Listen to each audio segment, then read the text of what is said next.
అక్కడక్కడ కలుపు మొక్కలు కనబడతా ఉన్నాయి. వాటిని ఏరి పారేయాల్సిన అవసరం ఉంది.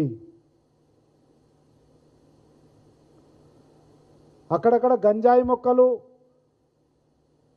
కనబడుతున్నట్లు అనుమానం కలుగుతూ ఉంది. అటువంటి గంజాయి మొక్కలను కూడా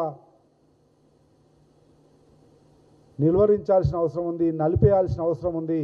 పార్టీని, ప్రభుత్వాన్ని రెండింటినీ సమన్వయపరచడంలో ఉండే అనేక వ్యవస్థలను ప్రక్షాళన చేయవలసినటువంటి అవసరం ఉంది. దయచేసి దాని మీద దృష్టి పెట్టవలసిందిగా విజ్ఞప్తి చేస్తూ ఉన్నా. ఆ రోజు అనేక వ్యక్తులను, శక్తులను కూలగట్టుకోవాలని అనేక మంది వచ్చిండ్రు. ఈరోజు అనేక స్థాయిల్లో పనిచేస్తూ ఉన్నారు. ఒక కాంగ్రెస్ వాదిగా చెప్తా ఉన్నా, చనిపోయే వరకు కాంగ్రెస్ పార్టీలోనే ఉండేవాడిగా చెప్తా ఉన్నా. ఆ రోజు ఎన్నికల సమయంలో రేవంత్ రెడ్డి నాయకత్వంలో పెద్ద ఎత్తున వచ్చిన, ఉప్పెనలా వచ్చిన కాంగ్రెస్ ప్రభంజనంలో గెలుస్తామనో అధికారం వస్తుందనో వచ్చిన వాళ్ళు ఉంటారు.